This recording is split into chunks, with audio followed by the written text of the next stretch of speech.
हम जब भगवान की आज्ञा का पालन करते हुए कथा करेंगे, हमारा निश्चित मंगल हो जाएगा। भगवान की आज्ञा है, मच्चित्ता मदगत प्राणा बोधयंता परस्परम कथयंत च माम नित्यम तुष्यंति च रमंति च।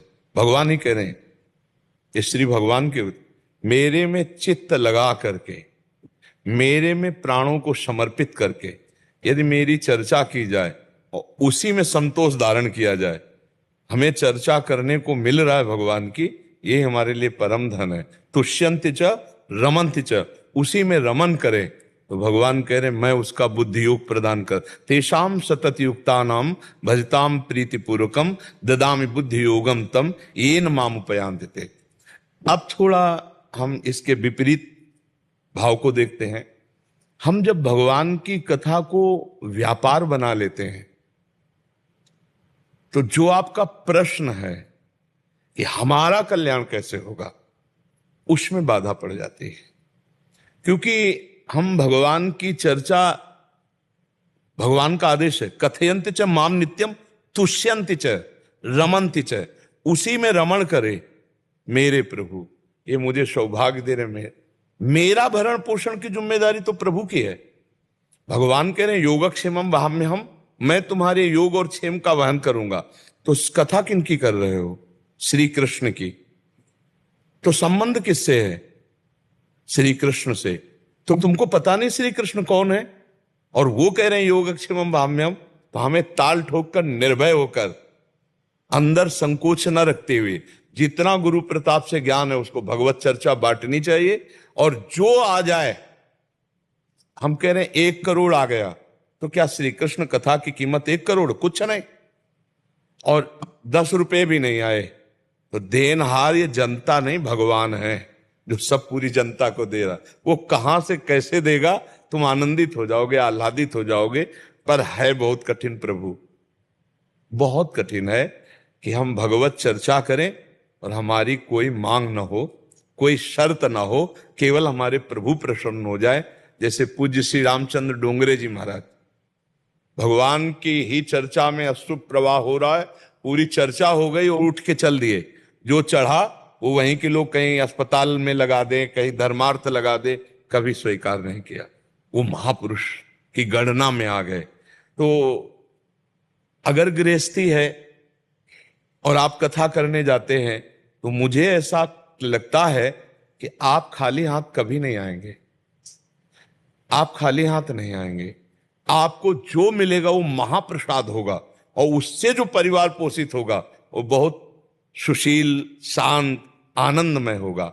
और जब हम अर्थ को प्रधान रख लेते हैं, प्रभु की महिमा को गौड़ कर देते हैं, तब फिर हम मानते हैं कि आपके पास करोड़ों रुपया हो जाएंगे, लेकिन आपकी वाणी का प्रभाव नहीं पड़ेगा और आपके परिवार में रजोगुण तमोगुण भले हो, सतोगुण नहीं होगा। तो जब तक सतोगुण नहीं होगा तब तक कल्याण नहीं होगा।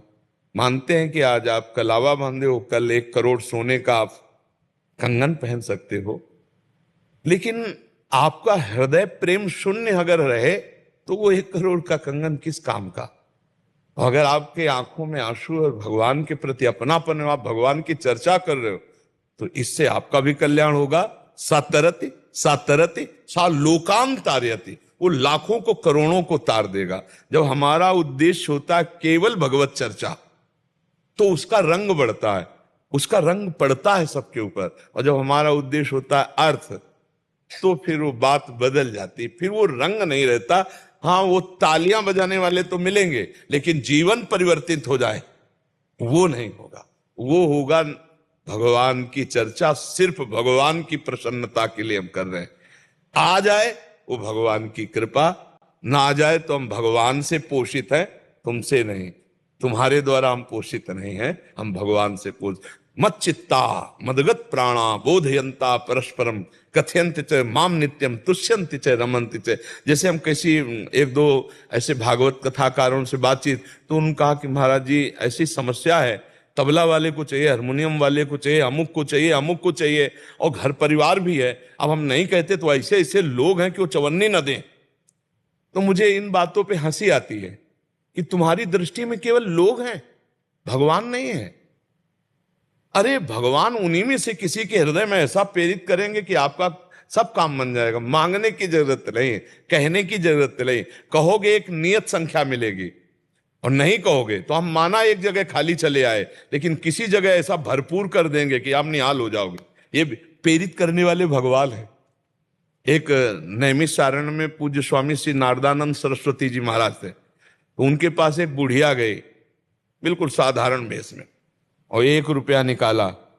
आज के लगभग 35 वर्ष पहले की बात बता कि 1 रुपया, और हो सकता है 40 वर्ष भी हो गए हों, तो 1 रुपया निकाला और कहा महाराज जी सब संतों की सेवा में लगा दो। महाराज जी ने देखो, बहुत गरीब ऐसा दिखाई दे रही थी, वो बन के आई थी, कानपुर की महानगर की बहुत बड़ी धनी थी। तो स्वामी जी को पता नहीं, स्वामी जी इनका भंडारी को बुलाए, सुनो 1 रुपये का नमक लाओ, दाल सब्जी में इसका नमक में सब संतों को भोग हो जाएगा, और इस माई को भी पवाओ। पाया। इसके बाद कई करोड़ की संपत्ति थी वहीं समर्पित कर दी, कि मैं जान गई जो 1 रुपये का मेरा सदुपयोग कर सकता हो, मेरी सारी संपत्ति का सदुपयोग कर सकता। देनहार कोई और है, देते रहते दिन देन। कहां किसके हृदय में प्रेरित करके भगवान कब करवा दे। मांगने से कितना मांगोगे, कितना मांगोगे। तो मुझे लगता है भगवत प्राप्ति के लिए अपने आप को भगवान को समर्पित करके भगवान की चर्चा की जाए, तो आपके द्वारा लाखों का कल्याण होगा और आपको भगवत प्राप्ति निश्चित होगी, इसमें कोई संशय नहीं। भगवान